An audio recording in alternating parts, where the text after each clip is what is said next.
जय राम जय जय राम। श्री राम जय राम जय जय राम। श्री राम जय राम जय जय राम। श्री राम जय राम जय जय राम। श्री राम जय राम जय जय राम। श्री राम जय राम जय जय राम। श्री राम जय राम जय जय राम। नारायण नारायण नारायण नारायण। 6 अगस्त आनंद रस रत्नाकर। संसार को काटने का तरीका क्षमा है। विभूति योग से परम पूज्य महाराज के विभूति योग पर जो प्रवचन हुए थे श्रीमद् भगवत गीता के 10वें अध्याय पर, तो उसी ग्रंथ में से 55, 56, 57 3 पृष्ठों में से आज का पृष्ठ है। महाराज जी व्याख्या कर रहे हैं श्लोक संख्या 4। बुद्धि ज्ञानम सम्मोह क्षमा सत्यम दम शमः सुखम दुखम भव भाव भयम चा भयमेव च। भगवान ने बहुत सारी बातें गिनाई है। 5वें में भी अहिंसा समता तुष्टि तपो दानम यशो यश है। ये सब चीज़ें गिनाकर कहते हैं भवंती भावा भूतानाम मत एव पृथक विदा। यानी कितनी बातें गिनाई है? निश्चय करने की शक्ति, यथार्थ ज्ञान, असम्मूढ़ता, क्षमा, सत्य, इंद्रियों का वश में करना, मन का निग्रह, सुख दुख उत्पत्ति प्रलय, भय अभय तथा अहिंसा, समता, संतोष, तप, दान, कीर्ति, अपकीर्ति, ये जितने भाव हैं इसमें क्या कहते हैं भगवान कि ऐसे ये प्राणियों के नाना प्रकार के भाव मुझसे ही होते हैं। ये एक विशेष बात विभूति योग में भगवान ने कही है कि ये जितने भाव हैं ये सब मुझसे ही होते हैं। इसलिए आज परम पूज्य महाराज श्री आज के प्रश्न में बताएंगे दूसरे पैराग्राफ में जो कह रहे हैं ना कि ईश्वर बड़ी कृपा करके जीवन में क्षमा देता है। तो क्षमा अगर किसी के जीवन में है तो भगवान स्वयं कहा है ना, भगवान ने ये जितनी चीज़ें गिनाई हैं इसके बारे में कह रहे हैं कि ऐसे ये प्राणियों के नाना प्रकार के भाव मुझसे ही होते हैं। तो मुझसे ही होते हैं मतलब जब तक भगवान नहीं देगा तब तक ये संभव नहीं है। इसलिए महाराज जी कह रहे हैं ईश्वर बड़ी कृपा करके जीवन में क्षमा देता है। तो खैर आज के प्रश्न में क्षमा के बारे में कुछ विशेष बातें महाराज जी कहने जा रहे हैं। शीर्षक है संसार को काटने का तरीका क्षमा है। परम पूज्य महाराज जी शुरू में पृष्ठ के प्रारंभ में कह रहे हैं कि आदमी को देखकर पता चल जाता है कि यह किस रास्ते पर चल रहा है, ठीक है, और कहाँ पहुँचेगा। सबको नहीं पता चलेगा, महापुरुषों को, है ना, क्योंकि महापुरुषों के पास दृष्टि है ना, तो हम लोगों की चाल ढाल बोल चाल, है ना, उससे पता लग जाता है कि ये किस रास्ते पर चल रहा है। अपने कल्याण के रास्ते पे चल रहा है या, है ना, मौज मस्ती के रास्ते पे, या फिर एकदम नरक के रास्ते पे। जो मतलब बहुत निषिद्ध कर्म करता है, गलत कार्य करता है, वो नरक के रास्ते में जा रहा है। मौज मजा के मतलब ठीक है, संसार का आनंद भी लो, है ना, धर्म से भी रहो, तो वो भी कोई कल्याण का रास्ता तो नहीं है, पर फिर भी वो जो नरक के रास्ते से तो ठीक ही है। और कल्याण के रास्ते के लिए ये अध्यात्म जो हम लोग सत्संग करते हैं वो मौज मजा और ये जो धर्म का रास्ता है उससे भी बढ़कर जो है वो है कल्याण का रास्ता, ठाकुर जी के प्रति प्रेम। तो आदमी को देखकर पता चल जाता है कि यह किस रास्ते पर चल रहा है और कहाँ पहुँचेगा। तो कहाँ पहुँचेगा ये कैसे पता लगता है? क्योंकि दृढ़ता उसकी देखते हैं तो उससे पता लग जाता है कि भाई इतना दृढ़ इसने इतना कठिन निश्चय लिया है, गोपालगढ़ पहुँचना ही है सत्संग के लिए। तो सामान्य जबकि तबीयत नहीं ठीक चल रही है, इसीलिए हमको फ़ोन कल भी करवाना पड़ा, आज भी, कि भाई क्या है। पर बोले कोई बात नहीं, 7:45 7:30 नहीं 7:45 से। तो कहाँ पहुँचेगा कहाँ पहुँचेगा तो श्याम जी कहेंगे गोपालगढ़ से जाएंगे तो सुख सदन पहुँचेंगे, और कहाँ पहुँचेंगे? नहीं, यहाँ कहाँ पहुँचेंगे का अर्थ है कि अपने कल्याण के द्वारा, अपने कल्याण से मोक्ष मुक्ति तक का मार्ग है। ये जो महापुरुष लोग बताते हैं अध्यात्म का रास्ता, वहाँ कहाँ पहुँचने का अर्थ सुख सदन से पहुँचने का अर्थ नहीं है, वो तो पहुँचेंगे ही, है ना। पर किस रास्ते पे चल रहा है? बोले कल्याण के रास्ते पे चल रहा है। तो एक श्रेय मार्ग है, एक प्रेय मार्ग है, एक नरक का मार्ग है ना। तो प्रेय मार्ग क्या है? मौज मजा है, पर धर्म का रास्ता है, तो उस रास्ते पे भी नहीं। श्रेय का मार्ग, श्रेय मतलब अपना कल्याण करना ही है। जो मनुष्य जन्म मिला है, अब जो है इसमें वापस जन्म मरण ये ख़त्म करना है। तो ये कहाँ पहुँचेगा? बोले मुक्ति। तो जब साईं और महाराज श्री और उड़िया बाबा से हम लोग जुड़ गए, तो अब तो कहाँ पहुँचना है उसका तो पक्का ही हो गया, है ना। डेस्टिनेशन भी पक्का हो गया, और किस रास्ते पे चल रहे हैं वो भी पक्का हो गया, कल्याण के रास्ते पे चल रहे हैं। अगले वाक्य में कह रहे हैं कि जो उन्नति के मार्ग पर चल रहे हैं वे अच्छे रास्ते पर पांव संभाल कर रखते हुए चलते हैं। भाई कैसे आपको पता लग जाता है कि वो कहाँ पहुँचेगा? अरे भाई हम देखते हैं कि वो हर एक बात में बिल्कुल सोच समझ के, है ना, किसी बात में नहीं चलो भाई कर लिया, है ना। देखिए वहाँ फ़ोन आया, श्याम जी ने तुरंत हमको फ़ोन किया कि भाई ये ऐसी समस्या है, वो कह रहे हैं कि गाड़ी ले लो रचना को ले जाओ क्यों? क्योंकि संभाल के, ऐसा थोड़ी कि हाँ उनका फ़ोन आया तो हाँ चलो ठीक है ना। हमको भाई कंसल्ट तो करना है कि भाई ये जो ऑफ़र की जा रही है वो चीज़ हमको लेनी है कि नहीं लेनी है। तो संभाल कर का अर्थ है कि कोई भी बात है उसमें बह नहीं जाना चाहिए। बहुत सारी बातें आती है जीवन में, है ना। तो वो जो संभाल के पाँव नहीं रखने वाला है वो तो मरेगा बाद में, फंस जाता है बिना मतलब, है ना। बता भी रहे थे श्याम जी,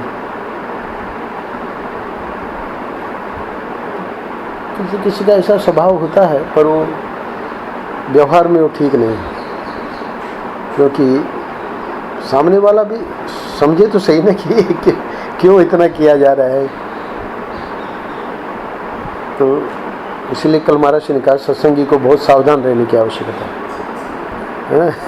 तो आज ये उसी बात को कह रहे हैं कि वो जो है व्यक्ति संभाल कर रखते हुए रास्ते पर पाँव संभाल कर रखते हुए चलते हैं, उससे पता लग जाता है कि हाँ भाई ये जो है इसको यानी अंदर से ही प्रेरणा मिल रही है कि इस चीज़ को हमें तुरंत स्वीकार नहीं करना है, और स्वीकार करेंगे तो जब हमारे बड़े कहेंगे हमसे तब हम स्वीकार करेंगे, नहीं तो नहीं करेंगे, है ना। तो ये है उन्नति का मार्ग। तो एक दृष्टांत दिया मैंने, ऐसे ही बहुत सारी बातें जीवन में समझ में आती जाती हैं। जो उन्नति के मार्ग पर चल रहे हैं वे अच्छे रास्ते पर पाँव संभाल कर रखते हुए चलते हैं। इस बार सुनील मित्तल आए थे तो उनके द्वारा भी भिजवाया समाचार। उसके पहले एक त्यागी जी करके बहुत बड़े पोस्ट पे हैं दिल्ली में, पुलिस विभाग में बहुत ऊंची पोस्ट पे है। तो कभी कभी ऐसे आ जाते हैं। तो आ गए थे पत्नी और उनकी साली और परिवार, तो बैठे काफ़ी देर, आधा घंटा। रात को आए थे 7:30-8 बजे।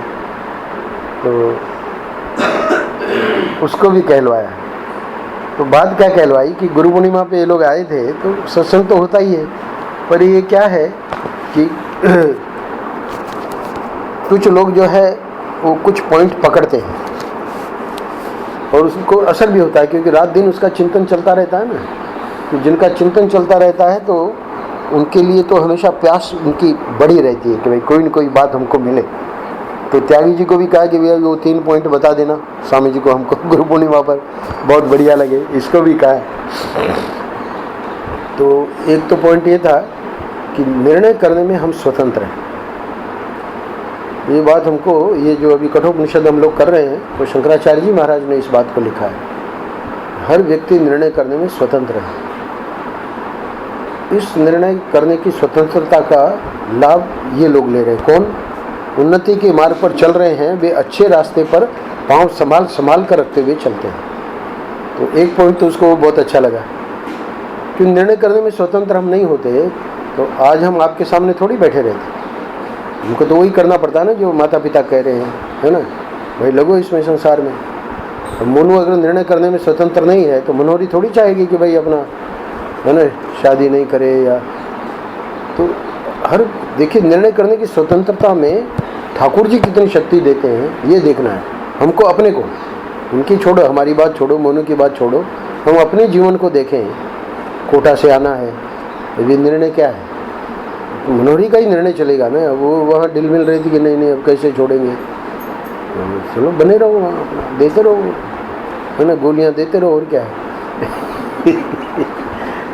तो हर एक, यानी दृष्टांत बहुत हैं, पर ये बात उसने पकड़ी है ना, जो शंकराचार्य कह रहे हैं कि निर्णय लेने में इसका मतलब हम और भी तो निर्णय लेके बहुत सारी हमारे एजेंसी का कितना बड़ा निर्णय था लिया, भले उसको किसी ने मतलब एप्रिशिएट किया कि नहीं वो बात अलग है, पर निर्णय तो ठाकुर जी ने करवाया ही, है ना।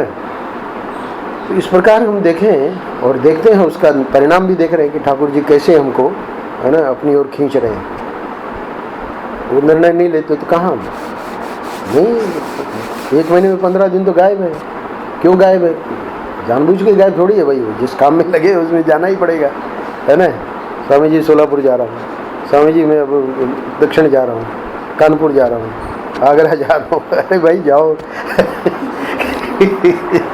तो अब वो जो निर्णय हुआ, अब ये होना है, तो उन्नति के मार्ग पर चल रहे हैं, वे अच्छे रास्ते पर पांव संभाल कर रखते हुए चलते हैं। स्पष्ट है।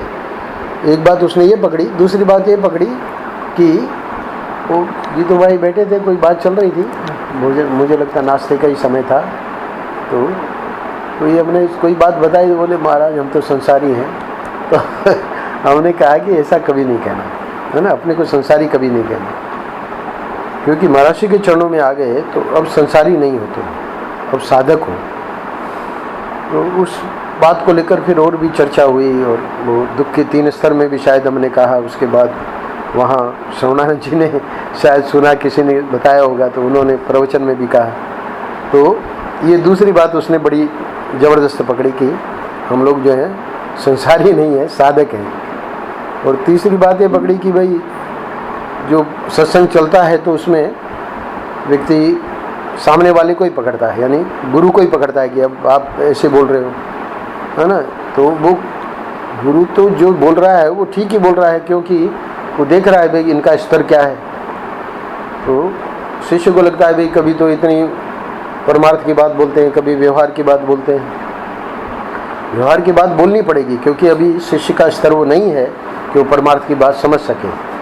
तो अब वो गुरु को पकड़ना नहीं है, अब आप ऐसे बोल रहे हो।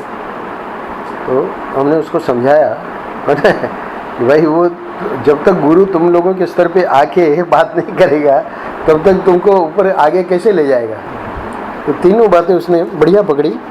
तो उसी का वो भिजवा रहा था मैसेज इसके जरिए, त्यागी जी के जरिए। तो हमने कहा देखो व्यक्ति सावधान रहता है तो सूत्र मिलते ही जाते हैं। इतने वर्षों से हम लोग आनंद रस रत्नाकर करते हैं, श्याम जी सुनाते हैं, बहुत बार वो बातें ध्यान आ जाती हैं व्यवहार में, तो वो बड़ी काम की होती है। तो कह रहे हैं कि जो अवनति के रास्ते पर चल रहे हैं वे बिना अपना पांव संभाले धड़ल्ले से नीचे गिरते जा रहे हैं, है ना। उनका हम देख ही रहे हैं स्थिति क्या हो रही है। तो ये अवनति का रास्ता है। तो अवनति का रास्ता है तो नीचे धड़ल्ले से नीचे गिरते जा रहे हैं। जो अब दृष्टांत देके महाराज जी समझा रहे हैं, जो संध्या वंदन करता है, प्रसाद का आदर करता है, ईश्वर का स्मरण करता है, गुरु शास्त्र के प्रति श्रद्धा रखता है, वो ऊपर जाता है। और जो पत्नीय कर्म कर रहा है, पत्नीय कर्म को गिनाना क्या है, सब जानते ही हैं, वो नीचे जाएगा। अच्छा, अब ये जो विभूति योग का जो श्लोक है चौथा पांचवा, उसको लेके महाराज कह रहे हैं कि ये जो क्षमा हम लोगों के जीवन में आती है वो ईश्वर देता है। ईश्वर बड़ी कृपा करके जीवन में क्षमा देता है। बोले महाराज ये क्षमा तो लगता है कि कमजोरी की निशानी है। बोले नहीं, ये क्षमा कमजोरी की निशानी नहीं है। समर्थ का लक्षण है। कैसे महाराज? तो उसको समझा रहे हैं। दंड देने का सामर्थ्य होने पर भी, किसी के गलत करने पर भी तुम कह दो जा भाई तेरा भला हो, तो दंड हम उसको दे सकते थे, है ना, पर क्षमा कर दिया, कोई बात नहीं, तो बात वहीं खत्म हो जाएगी। अतएव संसार को काटने का तरीका दंड देना नहीं है, संसार को काटने का तरीका क्षमा है। ये सूत्र दे रहे हैं महर्षि कि सचमुच में अगर संसार को हमें काटना है, संसार में हमारा अभी मोह ममता है और संसार को काटने की हमको अभी जल्दी नहीं है, उनके लिए ये बात नहीं कह रहे हैं। पर जिसको लग रहा है कि भाई ये संसार जो है ये तो कैसे भी करके, यानी हमारा प्रेम ठाकुर जी से जुड़े, संसार से कटने का अर्थ यही है कि ये जो संसार का प्रेम है वही तो हमको दुखी दे रहा है। बहु मज्जंती, नचिकेता को यमराज ने कहा कि बहुत सारे लोग इसमें डूब रहे हैं। किसमें? यही जो संसार है। तो वहाँ मज्जंती का अर्थ भगवान शंकराचार्य ने किया सीदंती। सीदंती यानी कष्ट पा रहे हैं, दुख पा रहे हैं। तो जो लोग दुख पा रहे हैं, कष्ट पा रहे हैं, तो वो तो चाहेंगे कि भाई ये संसार जो है ये कटे हमारा। तो संसार को काटने का तरीका महर्षि कह रहे हैं कि दंड देना नहीं है। इसमें अब ये जो ईश्वर हमारे में क्षमा का भाव भेजता है उसका पूरा उपयोग करना चाहिए। तो उपयोग कहाँ करना चाहिए? बोले ये तो कमजोरी है, क्षमा करेंगे तो, है ना, लोग हावी हो जाएंगे हमारे पे। बोले नहीं नहीं, ये कमजोरी नहीं है, ये संसार को काटने का है। क्यों? क्योंकि हम दंड देंगे या कुछ करेंगे कार्यवाही तो उसके ऊपर फिर उसके मन में गांठ बंधेगी, है ना, वो फिर कुछ बदला लेना चाहेगा। हालांकि हमने तो मतलब ठीक किया कि भाई वो ठीक रास्ते पर आवे, पर वो सामने वाला तो हमारी बात को समझ नहीं रहा है ना। सामने वाला तो उसके हृदय में है कि नहीं नहीं स्वामी जी ने क्यों हमारे को अपमानित किया, क्यों हमको ये किया। तो वो जो है अपने दिल में गांठ बांध रहा है। तो गांठ बांधना जो है उससे फिर वो और कोई न कोई मतलब आपको तकलीफ देगा। तो संसार उससे नहीं कटेगा, है ना। और अगर क्षमा कर दिया तो बात वहीं खत्म हो जाएगी, है ना। अब बोले वो तो गलतियां करते रहेगा, भाई वो तुम्हारा जिम्मा नहीं है ना। उसके लिए तुम कोई ठेका नहीं लेके आए हो, भगवान ने तुमको ठेका नहीं दिया है ना, कि सबको सुधारना है। इसलिए उस प्रपंच में, उस परिचय में पहले तो, है ना, संसार को काटो। संसार को काटो यानी पहले तो ठाकुर जी से प्रेम जोड़ो। एक संत ने बताया कि ये जो है संसार बद्री यानी बेर का जंगल है। तो बेर का जंगल है मतलब बेर के वृक्ष लगे हैं, बहुत सारे बेर लगे हैं, है ना, पर बेर में बहुत कांटे होते हैं, बहुत कांटे होते हैं। तो बेर यानी हमारा धर्म अर्थ काम मोक्ष, ये पुरुषार्थ जो है तो हमको ये लेने हैं। यानी हर व्यक्ति को जब संसार में आ गया तो वो वहाँ की चीज़ें आकर्षित करते हैं। तो संसार की चीज़ें जब आकर्षित करेगी तो उसको लेने जाएगा, तो वो कांटे जो हैं, तो कांटे कौन है? ये दुष्ट लोग, है ना। तो दुष्ट लोग जो है वो उसमें बाधा उपस्थित करेंगे। तो संत ने समझाया कि बुद्धिमानी इसी में है कि दुष्टों के साथ उलझना नहीं है ना। वो जितने नीचे जा सकते हैं उतने नीचे तुम नहीं जा सकते। इसलिए बिना उलझे हुए ये क्षमा, बिना उलझे हुए और ये धर्म अर्थ काम मोक्ष ले लेना है, ये बुद्धिमानी है। तो इसलिए महर्षि यहाँ कह रहे हैं कि संसार को काटने का तरीका दंड देना नहीं है ना। संसार को हम जाएंगे, कोर्ट में जाएंगे, है ना, ये करेंगे, उससे केस करेंगे, है ना। तो संसार को काटने का तरीका क्षमा है। ये क्षमा शब्द सामर्थ्य के अर्थ में भी है और अनुकंपा के अर्थ में। महर्षि कह रहे हैं कि संस्कृत में क्षमा शब्द के दो अर्थ हैं, एक तो सामर्थ्य और दूसरा अनुकंपा। अच्छा, अब परम पूज्य महर्षि कह रहे हैं कि देखो अपराध किससे नहीं होता। आगे बहुत ही सरल है जो प्रसंग है, आप लोगों ने कई बार सुन रखा होगा, पढ़ रखा होगा। अपराध किससे नहीं होता? आपने सुना होगा कि ईसा कहीं जा रहे थे, ईसा मसीह। देखो एक मैदान में देखा, उन्होंने क्या देखा कि एक मैदान में बड़ी भीड़ थी। तो मैदान में भीड़ देख के ईसा रुक गए और किसी से पूछा कि भाई ये काहे की भीड़ है ना। तो बोले देख नहीं रहे हो, तो जिसको पकड़ा गया है वो चोर है ना, जिसको बांधा है हमने। तो बोले मतलब पकड़ा तो है, बांध तो लिया है, पर उसको मतलब क्या करोगे अब? बोले उसको ढेले से मार डालेंगे, है ना। हमने न्याय किया है, अपराधी को दंड दे रहे हैं। तो ईशा ने कहा भाई ये तो बड़ा ज़बरदस्त है, मतलब इन लोगों ने जो न्याय किया है तो इसको ढेले से ही मार डालेंगे। तो एक सहज उनके हृदय से एक बात निकली, वो उन्होंने कही लोगों से। क्या कहा? ईशा ने कहा कि ठीक है, अब हमारी भी कुछ सुन लो। आप लोगों ने तो निर्णय कर ही लिया है कि इसको जान से मार डालेंगे, पर हमारी भी कुछ सुन लो, सुनाओ। मानते थे लोग उनको, तो बोले सुना दो जो भी सुनाना है, बाकी इसका तो हम अभी काम ख़त्म कर रहे हैं। तो बोले कि ढेला इसको ज़रूर मारो, पर जिसने कभी चोरी न की हो वह पहला ढेला मारे। तो ये जो वाक्य उन्होंने कहा कि जिसने कभी चोरी न की हो, हर व्यक्ति सोचने लगा भाई हमने तब की थी, हमने तब की थी, हमने तब की थी। तो इतना सुनते ही सबके हाथ रुक गए। तो ये घटना सुना के महाराज कह रहे हैं कि इस विश्व में ऐसा कोई नहीं होता जिसके अंदर गुण और दोष दोनों न हो।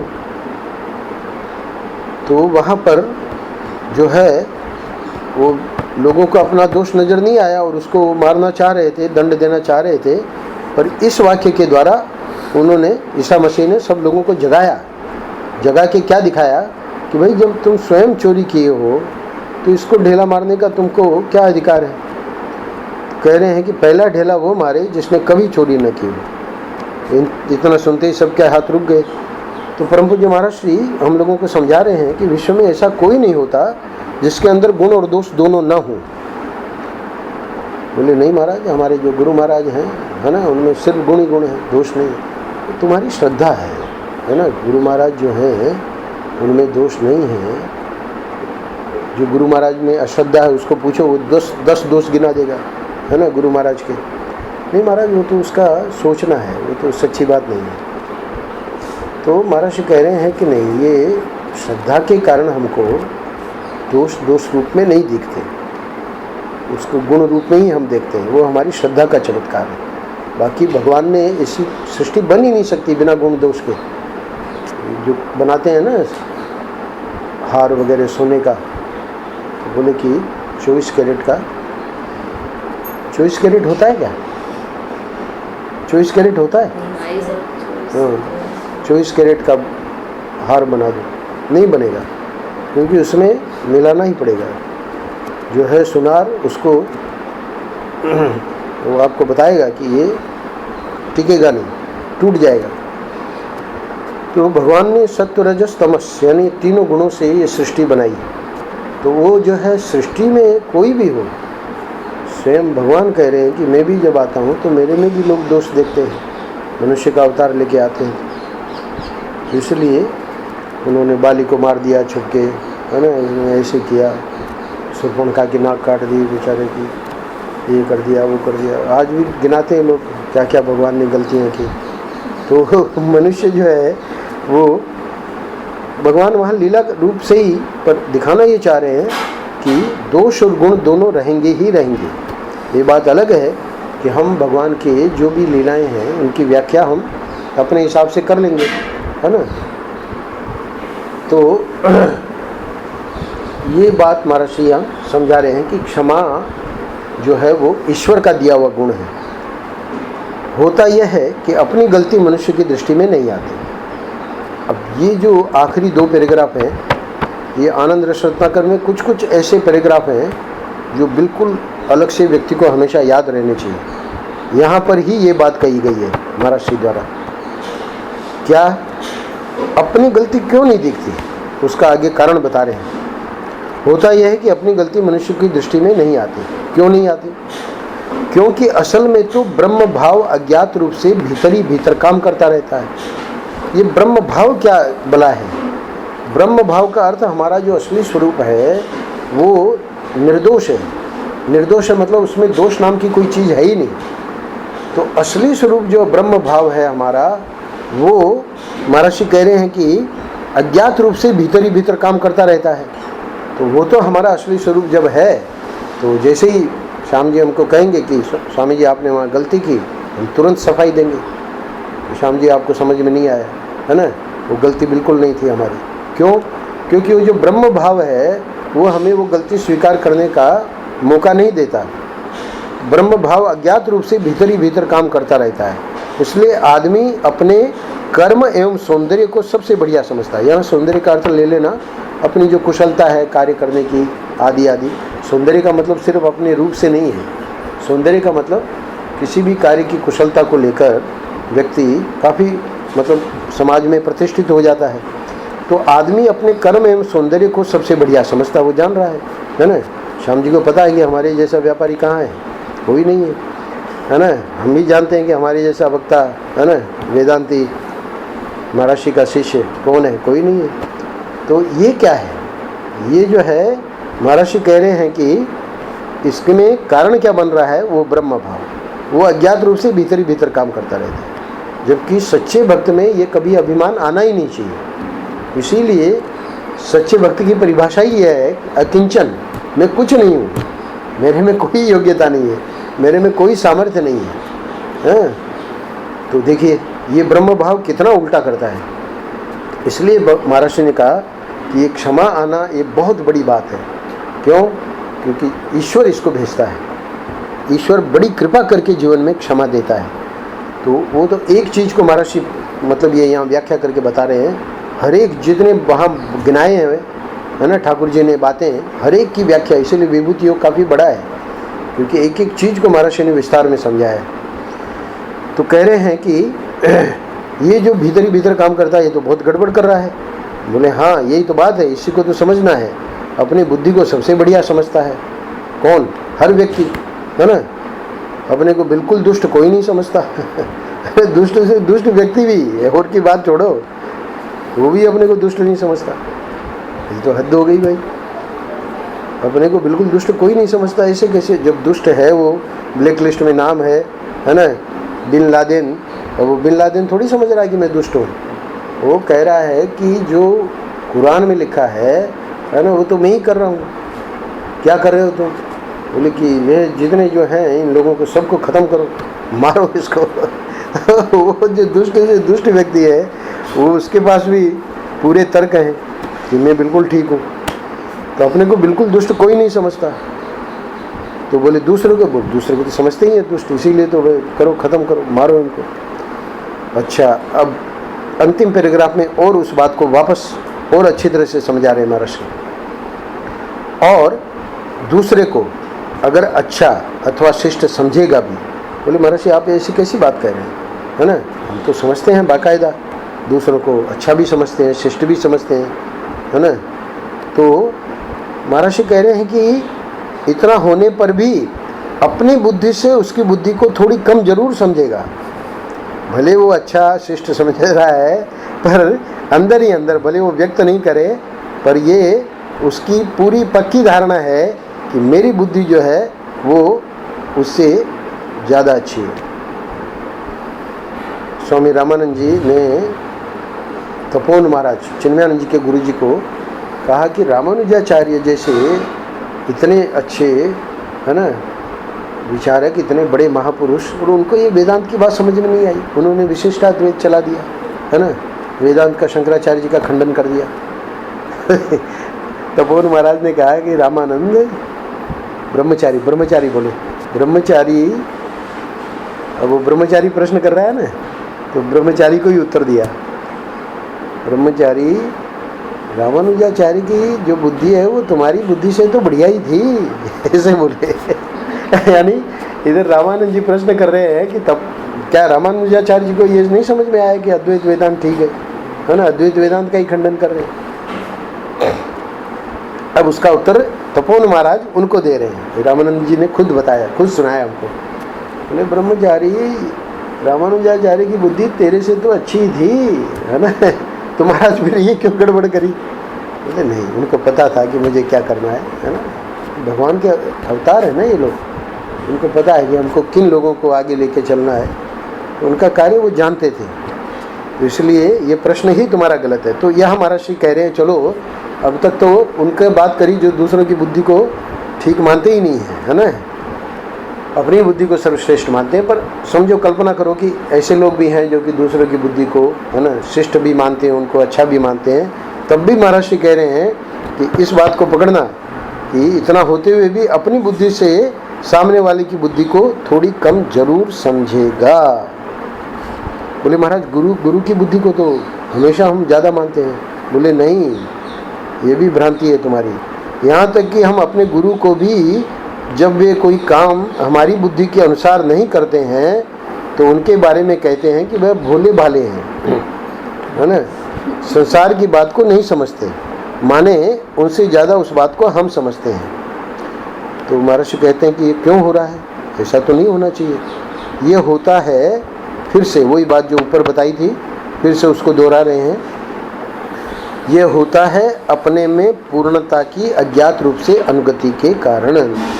अपने में पूर्णता की अज्ञात रूप से अनुगति जो है वो हर बंदे में बनी हुई है। इसलिए कोई आश्चर्य नहीं होना चाहिए कि हमारे जो है तन्मय साधु वो इस प्रकार क्यों व्यवहार कर रहे हैं। अरे तन्मय साधु की क्यों सोच रहे हैं, अपनी सोचो, हम ऐसा क्यों व्यवहार कर रहे हैं, है ना। हम अपनी बुद्धि को, है ना, अब रचना अपनी बुद्धि को न श्याम जी की बुद्धि से कम समझे, न मीरा की बुद्धि से, न मनोहरी की बुद्धि से, है ना। गोविंदान जी का तो फिर भी चलो थोड़ा आदर है, तो कोई बात नहीं। नारायण नारायण नारायण नारायण।